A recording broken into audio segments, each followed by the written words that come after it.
Baik, puji Tuhan, sekali lagi shalom, damai di hati. Baik, puji Tuhan, pada pagi hari ini, hari Tuhan, hari kudus, kita diperkenankan Tuhan, diberi napas hidup, kesehatan, kekuatan, waktu untuk bisa kita kembali membakar mezbah melalui ibadah kita di hari raya, hari kudus, hari di mana Tuhan anugerahkan kepada orang percaya di segala tempat. Demikian juga kepada kita di pagi hari ini. Kenatipun demikian, kita tidak sekedar memelihara tradisi orang Kristen, tapi kehadiran kita di pagi hari ini merupakan wujud daripada kesadaran kita bahwa Tuhan telah lebih dahulu berbuat baik kepada kita.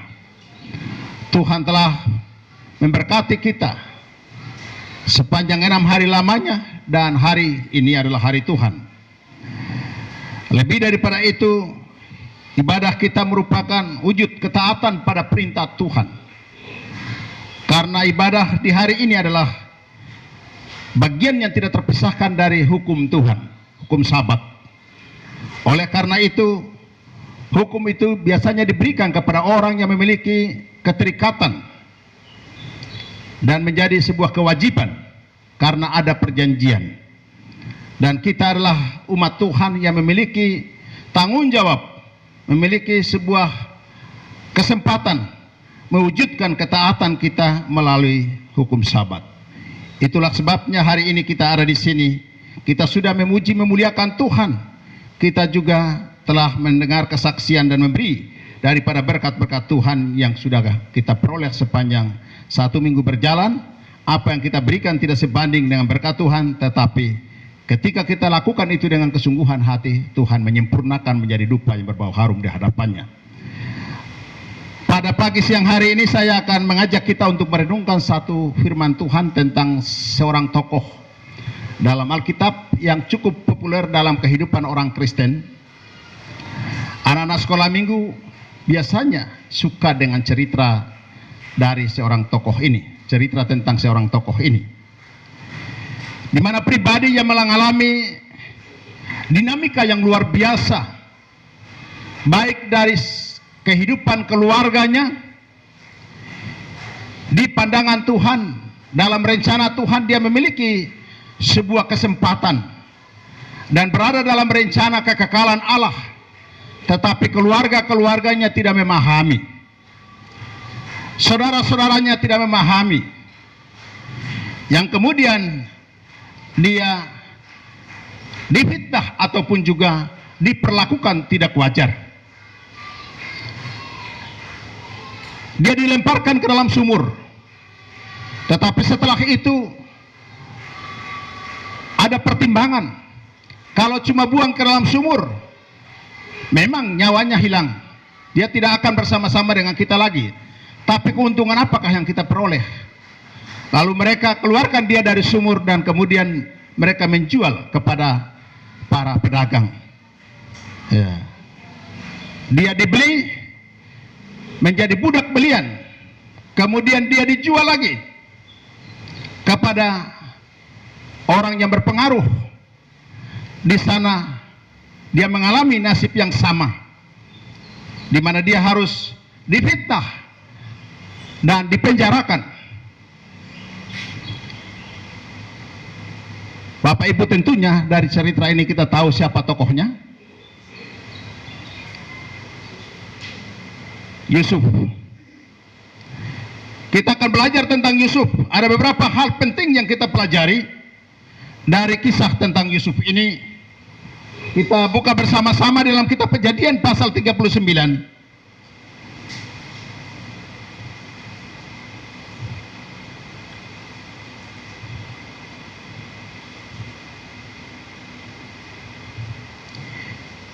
Kitab Kejadian pasal 39, saya akan batasi, kita akan membacakan 4 ayat saja, yaitu 4 ayat terakhir. Ayat 20, 21, 22, dan 23. Kita akan membacanya secara bersama-sama untuk menghormati firman Tuhan. Saya jemput kita semua bangkit berdiri. Kita baca dari Kejadian pasal 39. Ayat yang ke-20 sampai dengan ayat yang ke-23. Judulnya adalah Yusuf di rumah Potifar. Ayat 20 dan seterusnya, 2-3. Lalu Yusuf ditangkap oleh tuannya dan dimasukkan ke dalam penjara, tempat tahanan-tahanan raja dikurung. Demikianlah Yusuf dipenjarakan di sana. Tetapi Tuhan menyertai Yusuf dan menimpahkan kasih setianya kepadanya dan membuat Yusuf kesayangan bagi kepala penjara itu. Sebab itu kepala penjara mempercayakan semua tahanan dalam penjara itu kepada Yusuf, dan segala pekerjaan yang harus dilakukan di situ dialah yang mengurusnya. Dan kepada penjara itu puri segala yang dipercayakannya kepada Yusuf, karena Tuhan menyertai dia, dan apa yang dikerjakannya dibuat Tuhan berhasil. Amin. Demikian jauh pembacaan firman Tuhan yang menjadi perenungan bagi kita di pagi siang hari ini. Berbahagialah setiap kita yang mendengar, memperhatikan, dan menjadi pelaku-pelaku firman Tuhan. Dari bacaan ini saya memberikan sebuah judul, Tetap Mekar di Masa Sukar. Tetap mekar di masa sukar. Inilah sebuah judul atau sebuah pernyataan yang bisa saya gambarkan tentang keberadaan Yusuf. Sebagaimana tadi saya ceritakan bahwa ada, kalau kita perhatikan ada 3 masa. Masa krisis atau masa situasi yang dihadapi oleh Yusuf. Namun dalam situasi seperti itu tidak pernah menyurutkan dia sedikit pun dalam komitmennya tetap percaya, setia melakukan apa yang menjadi kehendak Tuhan atas dirinya sebagai anak Tuhan. Walaupun pada sisi yang lain keluarga memandangnya dia anak kecil. Walaupun pada sisi yang lain orang-orang menganggap dia adalah pribadi yang sudah tidak beruntung lagi. Tetapi dalam situasi kondisi seperti itu, baik di rumah keluarga ataupun di rumah majikannya, ketika dia dipenjarakan, dia tidak pernah pudar semangatnya untuk tetap memelihara komitmennya, kesetiaannya, dan integritasnya sebagai pribadi yang dipanggil dan dipersiapkan oleh Tuhan. Bapak Ibu jemaat Tuhan yang diberkati, dalam keluarganya Yusuf dikhianati dan dijual. Mungkin di antara kita belum ada yang, atau tidak ada yang pernah dikhianati dan dijual oleh saudara-saudaranya. Paling tidak salah paham, baku sumpah, tapi kemudian nanti rujuk lagi. Pernah seperti itu. Namanya dalam kehidupan bersaudara, berkeluarga, itu hal-hal seperti itu tidak pernah dihindari. Tapi kalau kita baca tentang Yusuf, ini memang sesuatu yang luar biasa. Pribadi yang dipakai Tuhan ketika dia mimpi. Semuanya itu berawal ketika dia mimpi. Dan dia menyampaikan mimpi itu kepada saudara-saudaranya. Seharusnya sebagai kakak, sebagai saudara bersaudara, mereka bersyukur bahwa dalam keluarga itu ada yang dipakai Tuhan. Ada yang dipersiapkan Tuhan menjadi saluran berkat bagi keluarga ataupun juga bagi saudara-saudara, bagi orang-orang lain.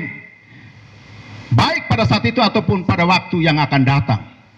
Tetapi kita lihat apa yang terjadi ketika dia menyampaikan mimpi kepada saudara-saudaranya, justru menimbulkan iri hati, cemburu, dan lain-lain. Dan memang pada dasarnya menurut pengamatan saudara bersaudara bahwa Yusuf adalah anak kesayangan dari ayah mereka. Dia bisa membuat jubah yang maha indah. Anak-anak muda sekarang kalau kita beli baju bagus satu untuk kakaknya atau adiknya, apa yang timbul dari adiknya? Perasaan dari saudara bersaudara. Kadang mereka iri, kadang mereka marah, kadang mereka bereaksi. Itu bukan sesuatu yang baru, sudah dari dulu sudah. Yusuf dan dia saudara-saudara juga begitu. Ketika Yakub menjahit jubah yang maha indah dan diberikan kepada Yusuf, itu menimbulkan kecemburuan bagi saudara-saudaranya. Dan ketika dia mimpi dan menyampaikan sesuatu gambaran tentang kehidupan di masa yang akan datang, Mereka cemburu.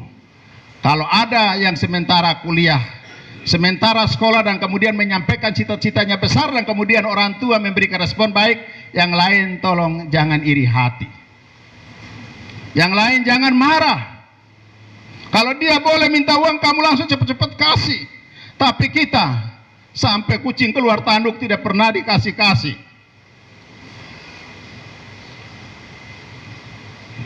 Bapak, Ibu, saudara bersaudara, ini adalah sesuatu yang dihadapi oleh Yusuf. Dalam kehidupan keluarga, interaksi antara suami, istri, anak-anak, saudara bersaudara, hal-hal sepele seperti ini seringkali terjadi. Terutama berpuncak ketika orang tua itu sudah lanjut usia. Kebetulan ada warisan dan kemudian ditinggalkan. Ini biasanya menjadi masalah besar. Mereka rebutan rumah tua, mereka rebutan ladang, mereka rebutkan harta-harta yang lain. Bapak Ibu, dalam situasi seperti ini, Yusuf dia sangat lugu, dia polos, dia cerita apa adanya. Dia tidak pernah tahu atau dia tidak pernah sadar bahwa saudaranya ternyata memiliki perasaan yang lain terhadap dia. Dia menyampaikan, jujur saja. Kalau sesuatu yang dia dapat dari Tuhan, dia mimpi dari Tuhan, dia cerita. Walaupun hari-hari mungkin mereka pukul dia apa, tapi dia tidak peduli. Dia anggap bahwa itu tetap mereka adalah saudaranya. Dia sampaikan. Bapak Ibu, kita tahu bahwa bagaimana mereka bersepakat dan kemudian menangkap dia. Ayahnya menyuruh dia untuk pergi menyusul lihat keberadaan mereka, apakah mereka tetap selamat atau tidak, bawa bekal untuk mereka. Malah mereka bukannya sambut dia, mereka dari jauh melihat dia datang. Apa dong bilang? Itu tukang mimpi sudah datang, mari kita bersepakat dan menghilangkan dia. Nanti kita bunuh dia, kemudian kita ambil jubahnya yang maha suci, baju yang paling bagus yang bapaknya kasih itu, kita akan sembelih binatang, darahnya kita gosok di bajunya, supaya kita pulang kasih tunjuk di orang tuanya bahwa ini adik kita, saudara kita sudah diterkam oleh binatang buas dan kami hanya dapat bajunya. Ini rencana jahat, tidak selamanya datang dari luar. Rencana jahat seringkali datang dari orang-orang paling dekat. Kalau di antara kita ada yang selama ini memiliki iri hati, cemburu berlebihan, tidak sampai harus membunuh, tetapi menyurutkan kehidupanmu sebagai anak Tuhan, mematahkan semangatmu untuk melayani dan lain-lain, bertobat Bapak Ibu. Iblis sedang ada dalam hatimu dan pikiranmu bekerja untuk menyusahkan engkau. Tidak selamanya batu sandungan itu dari luar. Ada dari kehidupan orang-orang dekat, orang-orang yang selama ini kita percaya. Bisa suami, bisa istri, bisa anak, bisa kakak, bisa adik, bisa saudara bersaudara. Bapak Ibu jemaat Tuhan yang diberkati, kejahatan pertama yang kemudian mengakibatkan kematian pertama di muka bumi ini pun bukan terjadi antara orang lain. Dosa memang pertama kali dialami atau terjadi atas Adam dan Hawa, tapi kematian pertama bukan Adam dan Hawa. Oleh perbuatan mereka dikatakan bahwa upah dosa ialah maut, tetapi orang yang mati pertama bukan Adam dan Hawa, anak-anak mereka, yaitu Kain membunuh Habel. Dari Kain membunuh Habel dan kita lihat rentetannya berkepanjangan terus. Musuh dalam selimut itu tidak pernah selesai. Dan inilah cara-cara iblis untuk mencuri atau mengambil alih rencana Tuhan untuk memulihkan atau menjadikan sebuah keluarga, mempersiapkan satu keluarga menjadi saluran berkat bagi banyak orang. Iblis dia ikut campur tangan. Kalau kita tidak hati-hati, kita belajar dari Yusuf. Dari peristiwa pertama bukan cuma sampai di situ. Ketika dia dijual sampai di rumah Potifar. Ketika dia sampai di rumah Potifar, Potifar menyambut dia, bahkan Potifar memberikan kepercayaan baginya bahwa semua yang ada ini berada di bawah kuasamu. Karena apa? Potifar menjumpai Yusuf adalah pribadi yang memiliki integritas yang baik. Sejak dia ada di rumah itu aman. Sejak dia ada di situ, berkat Tuhan melimpah dalam kehidupan Potifar. Karena apa? Yusuf rajin berdoa. Yusuf bersekutu dengan Tuhan dan dia setia melakukan apa yang menjadi kewajibannya bagi Tuhan. Dan Tuhan pakai dia. Dimanapun dia berada, dia dipercaya. Apakah di rumah Potifar? Di sana dia berdoa minta kutuk buat saudara-saudaranya menjual dia, dan sekarang dia ada menjadi tawanan atau menjadi budak belian di rumah orang. Tidak, di sana dia tetap berdoa untuk ayahnya. Di sana dia tetap berdoa untuk ibunya. Di sana dia tetap berdoa mengampuni saudara-saudaranya. Dan itulah yang Tuhan lihat, ketulusan hati daripada Yusuf. Kemudian Tuhan buat mujizat bagi dia. Ketika istri Potifar itu berusaha untuk menggoda Yusuf karena memang dia ganteng, dia lebih ganteng dari kita semua. Mungkin dia sama-sama dan Pak Amin saja yang ganteng. Iya. Jadi dia dalam keadaan seperti itu dia tampan dan juga dia memiliki kemampuan khusus. Dipercaya oleh Potifar.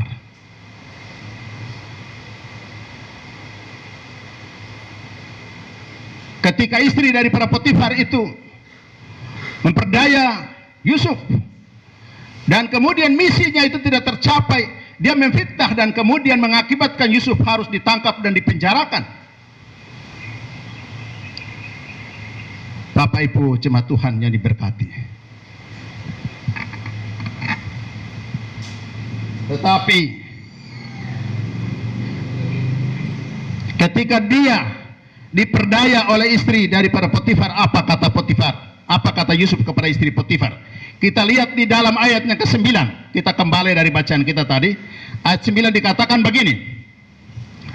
Bahkan di rumah ini, mulai dari ayat 8. Tetapi Yusuf menolak dan berkata kepada istri tuannya itu, dengan bantuanku, tuanku itu tidak lagi mengatur apa yang ada di rumah ini, dan ia telah menyerahkan segala miliknya pada kekuasaanku.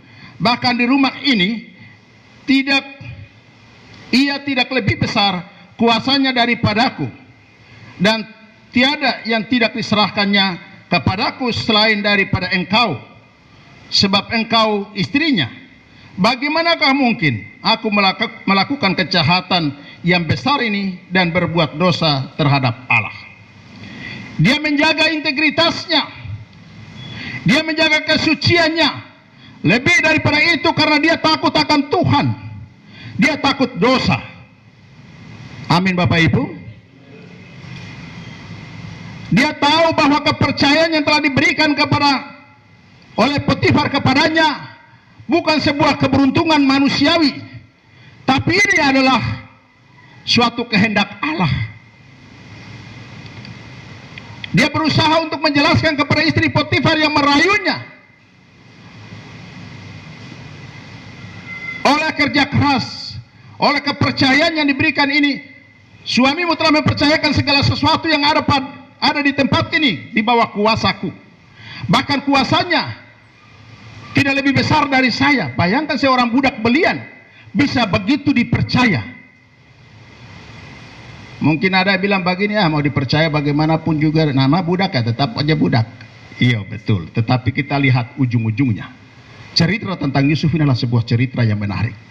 Ini bukan sebuah rekayasa, tetapi ini sebuah fakta sejarah yang tetap menjadi nyata dalam kehidupan orang-orang percaya yang memiliki komitmen yang kuat sama seperti Yusuf. Bapak Ibu jemaat Tuhan yang diberkati, Yusuf tetap takut Tuhan.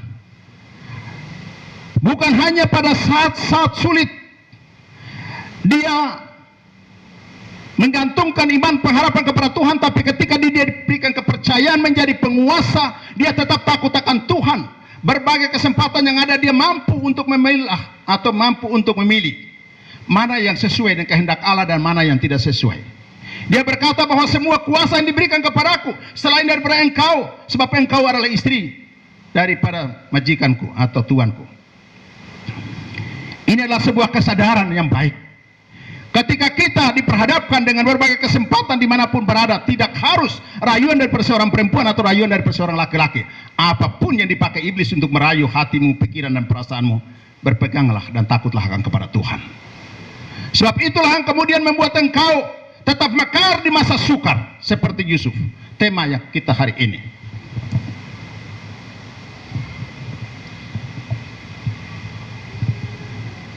Bapak Ibu jemaat Tuhan yang diberkati, Situasi sulit yang dialami oleh Yusuf, yang pertama dalam keluarganya, yang kedua di rumah Potifar yang adalah majikan atau tuannya. Kemudian yang ketiga,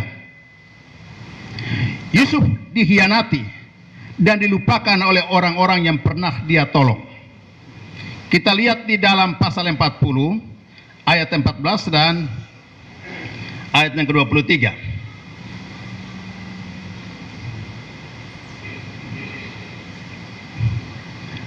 Pasal 40 ayat yang ke-14 dan ayat yang ke-23 dikatakan begini. Tetapi ingatlah kepadaku apabila keadaanmu telah baik nanti, tunjukkanlah terima kasihmu kepadaku dengan menceritakan hal ikhwalku kepada Firaun, dan tolonglah keluarkan aku dari rumah ini. Ayat 23. Tetapi Yusuf tidaklah diingat oleh kepala juru minuman itu, melainkan dilupakannya. Mereka ini pernah ditolong ketika juru minuman itu bersama-sama dengan Yusuf di penjara. Mereka mimpi, baik juru minum ataupun juru roti. Mereka menceritakan mimpinya kepada dia. Dia menjelaskan, dia kasih tahu kepada kepala juru minum itu bahwa 3 hari lagi engkau akan diangkat kembali menjadi penguasa, tetap menjadi orang kepercayaan. Tetapi kalau kau sudah ada di sana, tolong ingat aku, supaya saya juga dikeluarkan dari penjara ini atau dari rumah ini. Tapi apa yang dilakukan? Setelah mereka sampai di sana, dapat jabatan, dapat posisi yang baik, mereka melupakan Yusuf. Sama-sama pernah tidur di lantai ketika masih di penjara. Mereka lupa akan kebaikan itu. Pertanyaannya, apa yang terjadi dalam hati, pikiran, perasaan daripada Yusuf? Dalam catatan histori atau sejarah yang lain, Yusuf tidak pernah membenci ataupun juga kecewa dengan mereka, melainkan dia berdoa supaya sekiranya di antara mereka berdua itu sesuai dengan mimpi mereka. Yang satu dalam 3 hari dia akan digantung dan kemudian burung-burung makan dagingnya. Kemudian yang satu diangkat dalam kekuasaannya kembali. Biarlah dia dipakai dan dia tetap takut akan Tuhan. Apa yang terjadi? Dia lupa akan Yusuf. Tapi ketika dia dikhianati atau dia dilupakan kebaikan, ketika dia membantu mereka seperti itu, dia sakit hati? Tidak. Dia tetap mekar di masa sukar. Dia tetap berdoa bagi mereka. Dia tetap berdoa bagi Potifar dengan istrinya. Dia tetap berdoa bagi ayahnya dan saudara-saudaranya. Dinamika yang pernah dia alami, masa-masa sulit yang pernah dia alami, dia tetap yakin, dia tetap percaya bahwa semua yang sedang terjadi ini merupakan proses di tangan Tuhan, karena memang dia yang berdaulat. Sedang diproses untuk apa? Mencapai apa yang pernah Tuhan nyatakan kepada dia melalui mimpi. Suatu saat saudara-saudaranya akan datang dan kemudian sujud kepadanya. Mereka akan minta tolong kepadanya. Mereka akan merasa bersalah di hadapannya. Dan kita baca ayat-ayat selanjutnya itu seperti itu, cerita tentang Yusuf. Bapak Ibu jemaat Tuhan yang diberkati,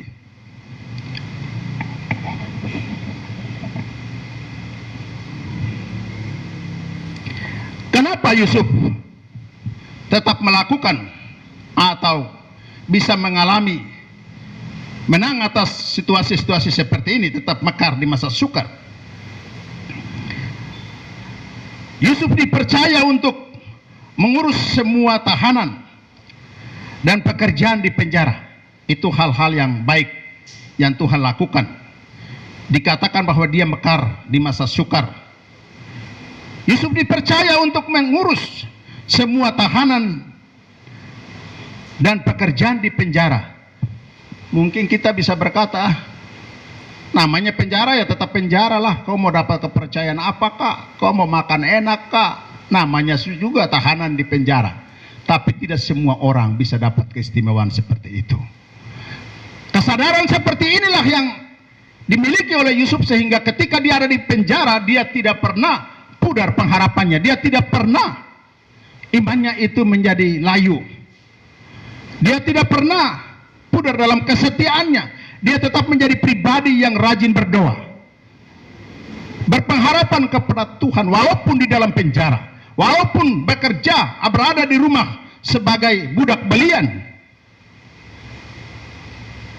Hatinya, komitmennya tetap terpelihara dengan Tuhan. Bapak Ibu jemaat Tuhan yang diberkati, berikut dikatakan bahwa kepala penjara tidak perlu lagi mengawasi Yusuf karena ia tahu bahwa Tuhan menyertai Yusuf dan membuat segala pekerjaannya berhasil. Yusuf begitu dipercaya. Potifar tahu, bahkan ketika masuk dalam penjara pun kepala penjara tahu bahwa orang yang kita tawan, orang yang kita tahan ini, walaupun statusnya sebagai seorang tahanan, tetapi dia adalah pribadi yang memiliki integritas yang luar biasa. Dia bisa dipercaya untuk mengatur segala sesuatunya. Bapak Ibu jemaat Tuhan yang diberkati, hari-hari ini adalah hari-hari yang susah, hari-hari yang sukar. Perekonomian, keuangan tidak beredar dengan baik, dan itu menyusahkan kehidupan kita. Dalam situasi seperti ini, apakah kita tetap setia kepada Tuhan? Apakah kita tetap mendahulukan Tuhan seperti Yusuf?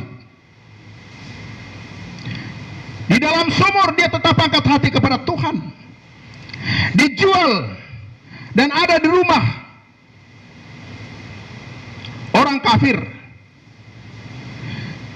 Dia dinyatakan sebagai budak belian. Apakah dia kemudian putus pengharapan? Tidak. Dia tetap melakukan apa yang baik selagi atau sedapat mungkin dia bisa lakukan. Dia tetap kerjakan saja seolah-olah bahwa dia itu adalah pribadi yang merdeka, padahal nyatanya tidak. Dia orang yang bermasalah dalam pandangan orang, tetapi hal itu tidak pernah membuat dia pudar dalam iman dan pengharapannya kepada Tuhan. Bapak Ibu jemaat Tuhan yang diberkati, di dalam penjara tetap menjadi saluran berkat. Dia sadar bahwa kesetiaannya kepada Tuhan itu ada memiliki sebuah rencana Tuhan. Tuhan memiliki rencana yang indah bagi Yusuf untuk menjadi saluran berkat kepada siapa? Kepada siapa saja, termasuk saudara-saudaranya atau sesama tahanan. Kepada Potifar yang adalah majikannya, dia boleh jadi orang terpandang di luar sana, tetapi di hadapan Tuhan dia adalah pribadi yang harus ditolong. Ditolong oleh siapa? Ditolong oleh Yusuf. Kepala penjara dia memiliki kuasa, tetapi Yusuf dia tahu bahwa pribadi ini dia hanya bekerja mengejarkan karirnya, mengejarkan uang, tapi dia adalah pribadi yang harus ditolong. Dan di dalam penjara itu pun dia diberkati melalui kerja keras, kejujuran dan keteguhan daripada Yusuf.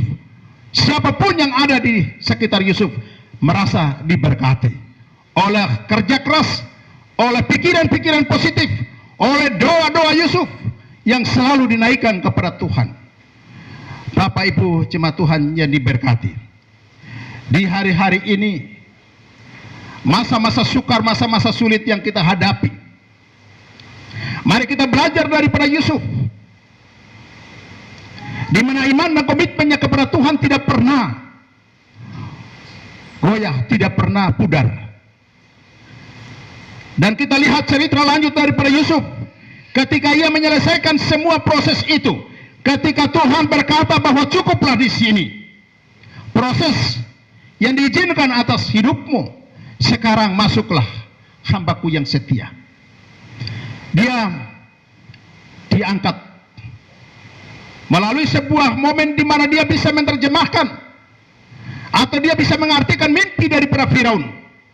Dengan jalan itu Firaun mengangkat dia.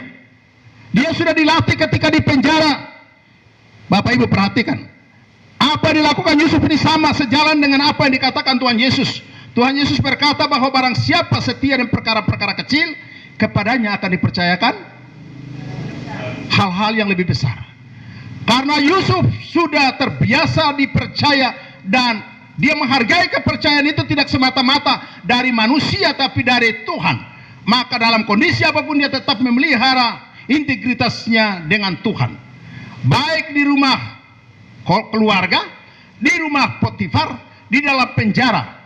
Melalui semuanya itu karena dia dipercaya. Di rumah Potifar dia dipercaya, di penjara dia dipercaya, ketika dia sampai di suatu momen yaitu menjadi Perdana Menteri Israel, Perdana Menteri Mesir, diberikan kuasa, bahkan Raja Mesir berikan kuasa bahwa segala sesuatu yang ada dalam kerajaan ini berada di bawah kekuasaanmu, bahkan aku tidak akan lebih daripada engkau. Satu-satunya yang membedakan hanya kursi kerajaan ini saja yang aku duduk. Semuanya ini berada di bawah kekuasaanmu.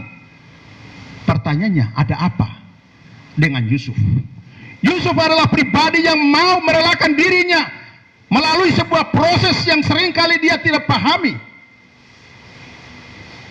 Hari-hari ini mungkin engkau merasa sedang berada pada masa sukar, masa-masa kelam, masa-masa sulit yang tidak lagi berharga di hadapan orang lain, termasuk orang tuamu, termasuk saudara-saudaramu menganggap engkau sudah hilang dari peredaran. Tidak perlu diingat lagi, tidak perlu dihargai lagi, karena memang dia sudah tidak ada. Tunggu waktunya Tuhan. Sampai saatnya di mana Yusuf diangkat oleh Tuhan dan duduk pada tempatnya. Tiba waktunya di mana mata, hati, pikiran, perasaan dari semua pihak, termasuk orang yang pernah menyakiti dia, orang yang pernah menjual dia, saudara-saudaranya datang dan kemudian sujud menyembah. Bapak Ibu, kalau kita baca, mereka datang ketika mereka tahu bahwa ternyata pribadi yang sementara memiliki kuasa di atas kerajaan Mesir ini adalah saudara kita yang pernah kita hianati, yang pernah kita buang ke dalam sumur, yang pernah kita kasih keluar dari sumur dan kemudian kita jual. Sekarang dia menjadi penguasa. Sebetulnya tidak pantas dan tidak layak. Jangankan berjumpa, dia punya kesempatan untuk membinasakan kita.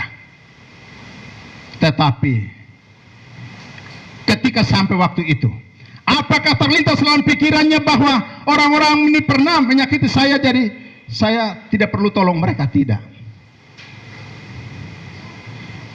Bahkan dia berkata, jangan kamu dihantui oleh rasa bersalah secara berlebihan, sebab sesungguhnya bukan kamu yang menjual aku, bukan kamu yang membuang aku, tetapi Tuhanlah membawa aku lebih dahulu ke sini untuk menjaga kelangsungan hidupmu. Ini pernyataan yang luar biasa. Hari-hari ini banyak orang yang sudah berhasil, malah dia dendam, dia sakit hati dan dia berkata, kau dulu buat apa sama saya? Waktu kau kerja, waktu kau hebat, kau sombong dan kemudian kau tidak pernah ingat saya. Belajarlah dari Yusuf. Yusuf bisa dipakai Tuhan karena apa? Dalam situasi kondisi seperti apapun dia belajar untuk mengampuni. Dia belajar untuk tetap hatinya terpaut kepada Tuhan. Dia berdoa, dia melepaskan pengampunan. Dan situasi sulit seperti itu tidak pernah menggeser sedikit pun komitmennya dengan Tuhan. Dia belajar bekerja. Dia tidak berkata bahwa tunggu nanti saya keluar dari penjara baru saya akan kerja. Tidak. Kalau ada yang dalam penjara itu biasanya apa? Saya dengar cerita saja, saya belum pernah dipenjarakan jadi. Ya. Dalam penjara, kalau ada tahanan baru yang masuk biasanya disambut dengan pukulan katanya. Mereka yang duluan masuk itu dong pukul yang baru datang tuh sampai muka biru-biru. Bayangkan Yusuf jadi kepala penjara ini. Kalau dia mau lakukan itu, dia sakit hati. Aduh, kau dari siapa nih? Langsung dia pukul. Karena ada orang yang melampiaskan dendamnya itu kepada pihak-pihak lain, walaupun itu bukan pelakunya. Kau persoalan dengan siapa? Kemudian yang kau marahin siapa? Yang kau pukul siapa? Jadi, mari kita belajar dari Yusuf. Dia tidak simpan dendam. Walaupun statusnya sebagai seorang tahanan, statusnya sebagai seorang narapidana, tetapi status-status itu tidak pernah mengurangi semangatnya, tidak pernah membuat dia patah semangat ataupun integritasnya itu menjadi berkurang. Tidak. Dia tetap pahami bahwa semua yang terjadi ini atas izin Tuhan. Kalau Tuhan yang mengizinkan, siapakah kita, dan dengan cara apakah kita bisa mampu menolak kehendak Tuhan. Jadi Bapak Ibu, kita semua orang percaya, anak-anak muda sampai kita semua yang sudah cukup umur, cukup pengalaman, mari kita sadari bahwa semua yang pernah terjadi, semua yang sedang terjadi, dan semua yang akan terjadi atas otoritas Tuhan. Kalau kita tahu dan kita akui bahwa semua itu atas otoritas Tuhan, atas izin Tuhan, maka percayalah bahwa ada maksud Tuhan di balik semua itu. Tuhan sedang mempersiapkan engkau. Kalau engkau diperlakukan tidak wajar oleh pimpinanmu, atasanmu, oleh ayahmu, oleh ibumu,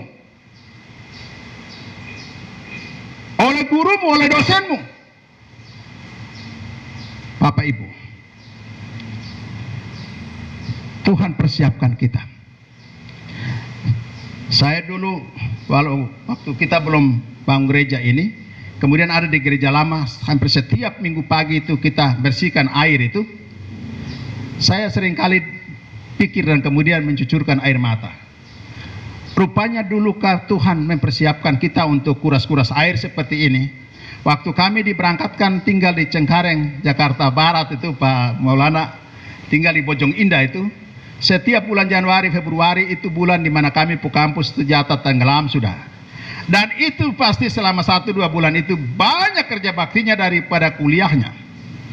Dan jujur saja, kami anak-anak Indonesia Timur berapa orang itu yang mau dibilang sebagai tenaga andalan untuk tiap hari kita kerja keras hal-hal yang fisik seperti itu. Kalau ada kesalahan terkait dengan pekerjaan fisik, pasti yang dipanggil dimarahin itu saya. Karena saya itu sebagai koordinator keamanan. Jadi yang masuk keluar itu saya lah. Padahal yang paling kecil saya. Dari semua yang kuliah di situ mungkin yang paling kecil saya. Dan Ibu Antonia ini dia incar yang paling kecil itu sudah. Makanya dia ambil saya. Yeah. Jadi ketika kuras air di sini hampir setiap minggu pagi ada Pak Prawar datang pagi dengan mesin. Ya, begitu sudah Bapak Ibu. Saya kerjakan itu tidak pernah bersungut sedikit pun, tidak pernah. Tapi malah saya selalu berpikir, mungkin karena Tuhan tahu suatu saat kau kembali ke Sorong, kau pasti akan kuras air. Makanya setiap bulan Januari, Februari itu saya dipersiapkan untuk selalu kerja itu terus. Hanya satu yang belum. Dulu saya di sana jadi tukang parkir juga kalau hari Minggu. Ya. Tapi di sini nih mungkin suatu saat saya akan jadi tukang parkir lagi. Tapi tunggu dulu, kalau saya tua ada pendeta baru, saya pilih untuk jadi tukang parkir. Mengenang masa waktu di Bojong Indah. Pakai dasi baik-baik mahasiswa, pakai alma mater kampus, tapi berdiri di jalan raya pakai itu livery, tiup atur kendaraan. Ya. Bapak Ibu, saya sengaja selingkan cerita ini sebagai satu bagian karena bagaimana Tuhan persiapkan kita. Hari ini mungkin kita tidak tahu, kita mengeluh dengan apa yang hari-hari ini kita rasakan atau kita kerjakan. Tapi percayalah, Tuhan sedang mempersiapkan engkau untuk sesuatu yang di kemudian hari baru engkau akan menyadari, seperti Yusuf berkata bahwa bukan kamu yang menyuruh aku ke sini. Jangan menyesali diri, jangan merasa bersalah berlebihan, sebab saya ada di sini karena Tuhan yang lebih dahulu mengutus aku ke sini untuk memelihara hidupmu. Jadi ada rencana Tuhan yang besar bagi keselamatan orang lain, bagi keluargamu, ada padamu yang sementara Tuhan taruh, Tuhan proses, cuma saja engkau tidak sadari. Jadi belajarlah untuk bersyukur atas segala sesuatu yang hari-hari ini Tuhan izinkan terjadi. Rumah tanggamu seperti apa? Pendidikanmu seperti apa? Pekerjaanmu seperti apa? Interaksi dalam kehidupan keluarga seperti apa? Memang kita tidak pernah menginginkan hal itu terjadi, tapi kalau sudah terjadi sebagai kenyataan, marilah kita jalani itu. Berdoa, bersyukur, percayalah bahwa ada maksud Tuhan di balik semuanya itu. Akan tiba saatnya engkau akan mengalami itu seolah-olah itu mimpi, padahal bukan mimpi, itu sebuah kenyataan. Tuhan sedang berpihak kepadamu. Kiranya Tuhan yang punya firman ini memampukan kita untuk menjadi pribadi yang mengerti, pelaku-pelaku firman yang diberkati oleh Tuhan, Allah Abraham, Ishak, Yakub, Israel, Allah Yusuf, yang sama hari ini menyertai kita, menuntun kita, mengokohkan kita untuk tetap setia menjadi pelaku-pelaku firman yang diberkati. Bukan hanya hari ini, tetapi kita dipersiapkan untuk perkara-perkara besar, masa-masa yang akan datang. Tuhan akan memakaimu sebagai pribadi-pribadi yang menjadi saluran berkat bagi banyak orang. Kita berdoa.